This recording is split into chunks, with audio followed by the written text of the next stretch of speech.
छोड़िए ना जसवीं का चेहरा समय दिया। आप सब लोग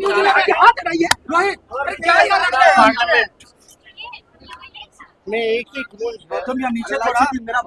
देश की जनता ये जानना चाहती है कि AK-47 चलाने का अधिकार उन छात्रों पर किसने दिया, और आखिर केवल एक सिपाही को बलि का बकरा बना करके आदेश देने वाला लोग जो है वो बचेगा नहीं। इसी सिलसिले में जो घटना सिवान में हुआ, जहानाबाद में हुआ, और जिसमें 3 छात्रों को गोली लगी AK-47 की, जिनका जान जो है बचा, किस्मत अच्छी थी। और किसी भी आंदोलन में आज तक बड़े से बड़े आंदोलन हुए हैं, आज तक AK-47 का इस्तेमाल नहीं किया गया। और ये साफ सवाल ये पूछा जा रहा है कि अब तक जो है कौन आदेश दिया, क्या कार्रवाई की गई, क्यों अब तक जो है SP वगैरह को बर्खास्त क्यों नहीं किया गया।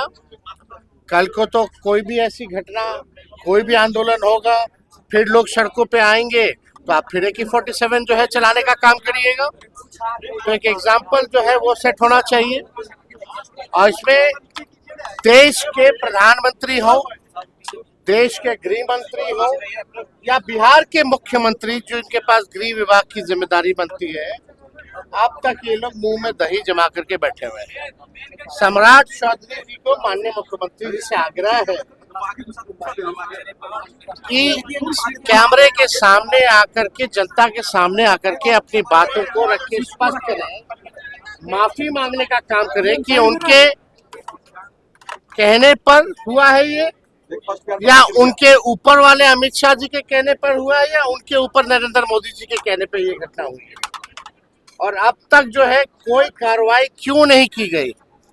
आप जानते हैं कि जिस हिसाब से देश के बड़े बड़े नेताओं को, विपक्ष के नेताओं को जिस हिसाब से दिल्ली की पुलिस ने मैन हैंडलिंग करने का काम किया, चाहे वो श्री अखिलेश यादव जी हो, या राहुल गांधी जी हो, या तमाम सांसद हो विपक्षी दलों के, जिस हिसाब से मैन हैंडलिंग, और इस मुद्दे को लेकर के लगातार पार्लियामेंट में दिन रात जो है ये बात चल रही है, चर्चा चल रही है, और कोई जिम्मेदारी लेने को सत्ता में, चाहे केंद्र की सरकार या बिहार की सरकार, कोई जिम्मेदारी नहीं लेना चाह रही है।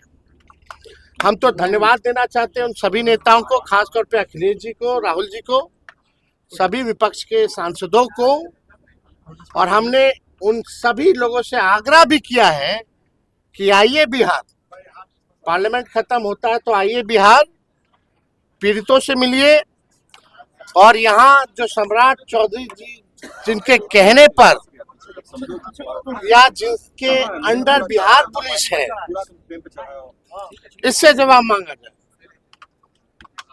या तो सम्राट चौधरी स्पष्ट करे, या तो उनके आदेश पे हुआ होगा, या तो गृह मंत्री अमित शाह जी के आदेश पे हुआ होगा। तो इसमें जल्द से जल्द जो है कार्रवाई होनी चाहिए, सरकार को जो है माफी मांगनी चाहिए, अपना एक वक्तव्य देना चाहिए।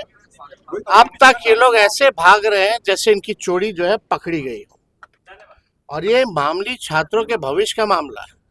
बड़े बड़े जो नीट पेपर लीक वाले लोग हैं उनको बेल मिल जाता है, छूट जाता है, कोई कार्रवाई नहीं होता।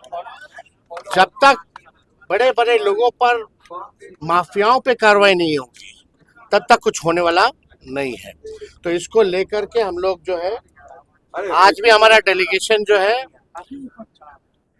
अवध बिहारी चौधरी जी, ओसामा, बीनू जी, ये सब लोग जो है, शाहीन जी, ये सब लोग जो है आज पीड़ितों से मिल रहे हैं वहाँ।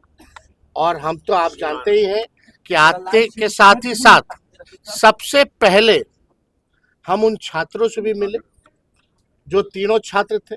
हम लोगों ने पार्टी के द्वारा आर्थिक मदद भी उन लोगों की कराई, और हम लोगों की यही मांग है कि भाई कौन है आदेश देने वाला, इसका पता करो, और कम से कम तात्कालीन, तो कम से कम अगर जिसके निगरानी में अगर ये पुलिस है या वहाँ के एसपी हो या मजिस्ट्रेट या डीएम हो तो कार्रवाई तो बनता है। कल दिनारा भी जा रहे हैं सर पीड़ित परिवार से मिलने। लगातार अपराध बढ़ रहा है, लगातार अपराध बढ़ रहा है।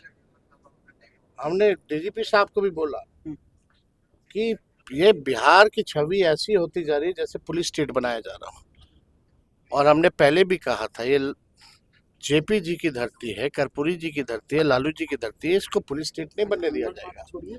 गाय घाट में जो घटना हुई जहाँ एक थानेदार जो है शराब पी करके एक निर्दोष व्यक्ति की हत्या कर देता हूँ, अब तक उस पर कोई कार्रवाई नहीं की गई। यहाँ AK-47 चलाने का जिसने आदेश दिया उस पर कोई कार्रवाई नहीं की गई। भरत तिवारी का एनकाउंटर वाला जो हुआ उसमें भी लिपापोती की गई। तो जहाँ भी लगातार घटना हो रही है, आप बताइए आपराधिक घटनाएं इतनी बढ़ गई हैं। आपने देखा होगा जो इन्वॉल्वमेंट जो पुलिस का भी रहा, जो सेक्स रैकेट चला रहा है अभी भी, मिली भगत है, जहाँ उस बेचारे की हत्या कर दी गई, जो आपके बंटी यादव जो थे, हम लोगों ने सहयोग किया। तो कल जो है हम तो जा रहे रोहतास और वहाँ अपनी मजदूरी मांगने के लिए एक बेचारा गरीब परिवार का, अति पिछड़ा समाज का व्यक्ति मजदूरी मांगने गया था, उसको बोला गया कि आओ घर पे मजदूरी दिया जाएगा, उसको गोली मार दी गई और उसके शव को भी छुपाया गया। तो दिन प्रतिदिन जो है घटनाएं होती जा रही है और इसमें पुलिस प्रशासन लगता ही नहीं कि कहीं है। अपराधियों का बोलबाला हो गया इस राज्य में। और जब मुख्यमंत्री ही सम्राट चौधरी जिसके ऊपर साथ साथ हत्या का मुकदमा हो, ऐसा व्यक्ति को मुख्यमंत्री बना देता है लोग, तो क्या उम्मीद की जाएगी। धन्यवाद।